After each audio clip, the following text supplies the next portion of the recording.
మనం ఈ వీడియోలో స్వయం కృషి పార్ట్ 4 స్టోరీ గురించి తెలుసుకుందాం. శ్రావ్య కావ్యాల మధ్య వచ్చిన ఛాలెంజ్ కోసం కోట్ల ఐశ్వర్యాన్ని వదిలి వచ్చిన కావ్య ఒక సూపర్ మార్కెట్లో సేల్స్ గర్ల్ ఉద్యోగం చేసుకుంటూ జీవిస్తుంటే, శ్రావ్యకి మాత్రం ఒక పెద్ద కంపెనీలో మంచి స్టార్టింగ్ ప్యాకేజీతో చక్కటి ఉద్యోగం వచ్చి ఆమె బెంగళూరు వెళ్లాల్సి వచ్చింది. అందుకే వెళ్లే ముందు కావ్యాని కలిసిపోవడానికి వచ్చిన శ్రావ్య ఇలా అంటుంది. కావ్య, స్టార్టింగ్ ఇంత మంచి ప్యాకేజ్తో నాకు జాబ్ రావడం చాలా హ్యాపీగా ఉందే. ఏదైతేనేం నా లైఫ్లో జరిగిన మొదటి మంచి విషయం ఏదైనా ఉందంటే అది నీ ఫ్రెండ్షిప్, తరువాత ఈ జాబ్. ఇంతకు మించి నా లైఫ్లో చెప్పుకోవడానికి ఇంకేమీ లేవు అని శ్రావ్య చెప్తుంటే, కావ్య మాత్రం ఎక్కడో ఆలోచిస్తూ ఉంది. అది గమనించిన శ్రావ్య ఇలా అంటుంది. కావ్య, ఏంటే నేను ఇంత హ్యాపీగా ఉంటే నువ్వేంటి ఎక్కడో ఏదో ఆలోచిస్తున్నావు అని అడగడంతో కావ్య ఇలా బదులిస్తుంది. లేదే, నీకు జాబ్ వచ్చిన కంపెనీ చాలా రెప్యుటేషన్ ఉన్న కంపెనీ. అందులోనూ నువ్వొక ఫ్రెషర్వి కదా. మరి స్టార్టింగ్లోనే నీకు ఇంత పెద్ద ప్యాకేజ్ ఇచ్చారంటే కొంపతీసి నువ్వు ఫేక్ ఎక్స్పీరియన్స్ సర్టిఫికేట్స్ ప్రొవైడ్ చేయలేదు కదా అని అడిగేసరికి శ్రావ్య తటపటాయిస్తూ కావ్య దగ్గర నిజం దాచటం ఇష్టం లేక ఇలా బదిలిస్తుంది. అంటే కావ్య, చాలా జాబ్స్ ట్రై చేసి అన్నీ ఫెయిల్ అవుతున్నాయని ఒక ఫ్రెండ్ సజెస్ట్ చేస్తే ఒక ఫేక్ ఎక్స్పీరియన్స్ సర్టిఫికెట్ క్రియేట్ చేయించి సబ్మిట్ చేశాను. ఇన్ఫ్యాక్ట్ ఆ సోర్స్ ఉంది కనుకే నాకు ఈ జాబ్ కూడా వచ్చిందే అని చెప్పింది. అప్పుడు కావ్య ఇలా అంటుంది. చాలా రాంగ్ స్టెప్ తీసుకున్నావు శ్రావి. అదేమైనా అల్లాటప్ప కంపెనీ అనుకున్నావా? ఒక్కసారి నువ్వు చేసింది ఫ్రాడ్ అని బయటపడితే ఇక నీ కెరియరే నాశనమైపోతుంది. అయినా అంత సెన్స్లెస్ డెసిషన్ ఎలా తీసుకున్నావే? ఒక ఫ్రెషర్ అయ్యుండి ఎక్స్పీరియన్స్ ఉందని చెప్తే రేపు వర్క్లో ఆ ప్రోగ్రెస్ ఎలా చూపిస్తావు? అసలు ఇలాంటి కంపెనీలో ఆ పొజిషన్కి ఎంత ప్రెజర్ ఉంటుందో తెలుసా అని తనకి తెలిసిన అనుభవాలని శ్రావ్యకి చెప్పింది. అప్పుడు ఆమె ఇలా అంటుంది. అయ్యో, ఇప్పుడెలాగే? పోనీ జాబ్ వదిలేనా? అది ఇంకా పెద్ద ప్రాబ్లం అవుతుంది. ప్రాపర్ రీజన్ ఇవ్వకుండా నువ్వు ఈ జాబ్ వదులుకోవడానికి కూడా ఆ కంపెనీ ఒప్పుకోదు. సరే, ఊరికే భయపడకు. నేను చూసిన సిచ్యువేషన్స్, నాకు తెలిసిన కొన్ని ఇన్సిడెంట్స్ చెప్తాను. వాటిని బేస్ చేసుకుని ఎలా వర్క్ చేయాలో, ఎలా బిహేవ్ చేయాలో, బాడీ లాంగ్వేజ్ ఎలా ఉండాలి అన్నీ ప్రాక్టీస్ చేసుకో. నువ్వు నెగ్గుకొచ్చేయగలవులే, నాకు నమ్మకం ఉంది అని చెప్పి అబద్ధమాడి ఉద్యోగం సంపాదించిన శ్రావ్యాని అక్కడి నుండి తను ట్రై చేసి జాబ్లో ఆ జాబ్ని హ్యాండిల్ చేయదగ్గ కాన్ఫిడెన్స్ని నింపి జాబ్కి పంపించింది. ఇది ఇలా ఉంటే ఇక సూపర్ మార్కెట్లో పనిచేస్తున్న కావ్యతో ఒకరోజు వాళ్ల యజమాని ఇలా అంటున్నాడు. చూడమ్మా కావ్య, నిన్ను చూస్తే చాలా చదువుకున్న పిల్లలాగా, చాలా తెలివైన పిల్లలా కనిపిస్తున్నావు. నీ మాట తీరు అది చాలా మెచ్యూర్గా అనిపిస్తుంది. అలాంటి నువ్వు చదువు మధ్యలో ఆపేసి ఇలా సూపర్ మార్కెట్లో పని చేస్తున్నావంటే మీ కుటుంబ పరిస్థితి ఏంటో అర్థమవుతుంది. అదీ కాక నువ్వు నా సూపర్ మార్కెట్లో జాయిన్ అయ్యాక నా సేల్స్ బాగా పెంచావు కనుక నీలాంటి తెలివైన అమ్మాయిని ఒక వర్కర్గా వదిలేస్తే నాకే నష్టం అనిపిస్తుంది. అందుకే నీకు జీతం పెంచి కాస్త ఎక్కువ బాధ్యత అప్పగిస్తాను. చేస్తావా అమ్మా అని తన మనసులో ఉన్న మాటని అడిగేశాడు. అప్పుడు కావ్య ఇలా బదులిస్తుంది. సరే అన్నా, నాకు ఏ అభ్యంతరం లేదు. మీరు చెప్పినట్టు చేస్తాను.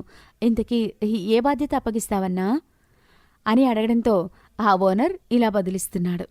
మరేం లేదమ్మా, చాలా కాలంగా నేను మరో బ్రాంచ్ తెరవాలనుకుంటున్నాను. కానీ నీలాగా నమ్మకమైన వ్యక్తి ఎవ్వరూ నాకు దొరకలేదు. ఇప్పటికీ నువ్వు వచ్చి 3 నెలలే అయినా నీ పద్ధతి, ప్రవర్తన చూశాక నాకు చాలా ధైర్యం వచ్చింది. అందుకే రన్నింగ్లో ఉన్న ఈ బ్రాంచ్ని నీకు అప్పగించి నేను మరో బ్రాంచ్ చూసుకుందామనుకుంటున్నాను.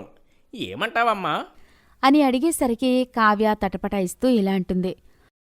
అంటే అన్నా, ఒకేసారి అంత పెద్ద బాధ్యత అంటే? నువ్వు చెయ్యగలవనే నమ్మకం నాకుందమ్మా. అందుకే బాగా ఆలోచించే ఈ నిర్ణయం నీ దాకా తీసుకొచ్చాను. ఆలోచించుకో. నువ్వు అవునంటే నీకు లాభం, నాకు లాభం. లేదంటే నిన్ను బలవంత పెట్టను అని చెప్పడంతో కావ్య మనసులో ఇలా అనుకుంటుంది. కావ్య, నువ్వు ఏ కారణం వల్ల ఈ పని మొదలుపెట్టినా సరే నీ వల్ల ఒకరికి మంచి జరిగింది, మరింత మంచి జరుగుతుంది అనే నమ్మకం వచ్చింది. అదీ కాక నువ్వు శ్రావ్యకి ప్రూవ్ చేస్తానన్న ఛాలెంజ్ అలానే ఉంది. కనుక నిన్నుగా నమ్ముతూ వచ్చిన ఈ అవకాశాన్ని వదులుకోకు. మంచి ఆలోచన, మంచి మనసుతో ఏం చేసినా మంచే జరుగుతుంది అని తనకి తాను సమాధానం చెప్పుకుంది. ఇంతలో ఆ యజమాని ఇలా అంటున్నాడు. ఏం నిర్ణయించావమ్మా? నీకు ఓకేనా ఈ ప్రపోజల్ అని అడగడంతో తేరుకున్న కావ్య ఇలా బదిలిస్తుంది. సరే అన్నా, నాకోకే. కాకపోతే కాస్త అప్పుడప్పుడు నువ్వు నా వెనుకే ఉండి గైడ్ చేయాలన్నా అని చెప్పి ఆ ఓనర్ పెట్టిన ప్రపోజల్ని ఒప్పుకుంది. మరోవైపు బెంగళూరులో జాబ్లో జాయిన్ అయిన 2 నెలల తర్వాత శ్రావ్య టీం లీడర్ చైత్ర శ్రావ్యని తన క్యాబిన్కి పిలిచి ఇలా అంటుంది. సో శ్రావ్య, నీకు అలర్ట్ చేసిన వర్క్ విషయంలో చాలా తరోగా ఉన్నావని రిపోర్ట్ వస్తున్నాయి. Very good. బట్ ఆ రిపోర్ట్ వల్లే నాకు నీ మీద అనుమానం వస్తుంది అని అనేసరికి శ్రావ్య గుండెల్లో రాయిపడింది. మనసులో ఇలా అనుకుంటుంది.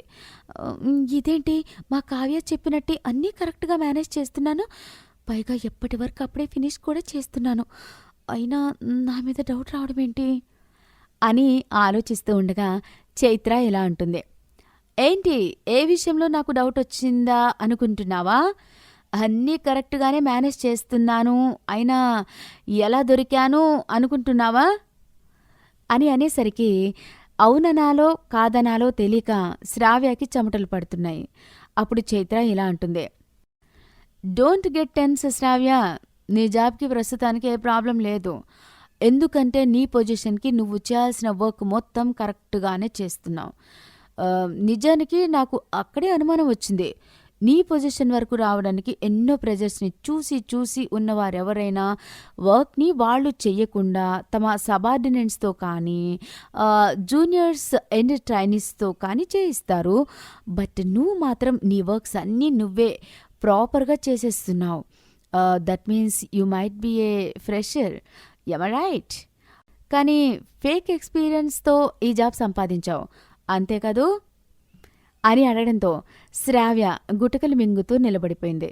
అప్పుడు చైత్ర ఇలా అంటుంది. సరే, నీ విషయం నేను హైడ్ చేసి ఉంచాలంటే నువ్వు నేను చెప్పిన వర్క్ చేయాలి, లేదంటే టోటల్ నీ కెరియరే స్పాయిల్ అయిపోతుంది.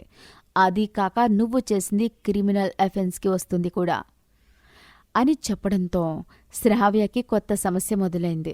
ఇక ఆ రోజు మొదలుకొని శ్రావ్య బలహీనతని అడ్డుపెట్టుకుని చైత్ర ఆమెను సతాయించడం మొదలుపెట్టింది. అలా రోజులు గడుస్తున్నాయి. ఒకరోజు సూపర్ మార్కెట్లో ఉన్న కావ్యకి శ్రావ్య తల్లి శకుంతల ఏడుస్తూ ఫోన్ చేసి ఇలా అంటుంది. అమ్మా కావ్య, బెంగళూరులో మా శ్రావ్యకి యాక్సిడెంట్ అయిందంటమ్మా. ఇప్పుడే నాకు ఫోన్ వచ్చింది. ఈ విషయాన్ని మీ అంకుల్కి ఇంకా చెప్పలేదు. అసలే హార్ట్ పేషెంట్, అందుకే ఏం చెయ్యాలో తెలియక నీకు ఫోన్ చేశానమ్మా. నాకు కాళ్ళు చేతులు ఆడటం లేదమ్మా అని శ్రావ్య తల్లి ఏడుస్తూ ఫోన్ చేసేసరికి కావ్యకి కాళ్ల కింద చెమట పట్టేసింది. జీవితాన్ని ఆనందంగా మలుచుకోవడానికి డబ్బే ప్రధానం అని నమ్మే శ్రావ్యకి జరిగిన ప్రమాదంలో ఆమెకు ఏమవుతుంది? ఆ విషయం తెలిసిన కావ్య ఈ సందర్భాన్ని ఎలా డీల్ చేయబోతుంది అనే వివరాలు మున్ముందు ఎపిసోడ్స్లో తెలుసుకుందాం. కథ చూసి వెళ్ళిపోవడం కాదు, నచ్చితే సబ్స్క్రైబ్ చేయండి, లైక్ చేయండి, కామెంట్ చేయండి. మరిన్ని మంచి కథల అప్డేట్ల కోసం బెల్ ఐకాన్ని గట్టిగా కొట్టడం మర్చిపోకండి.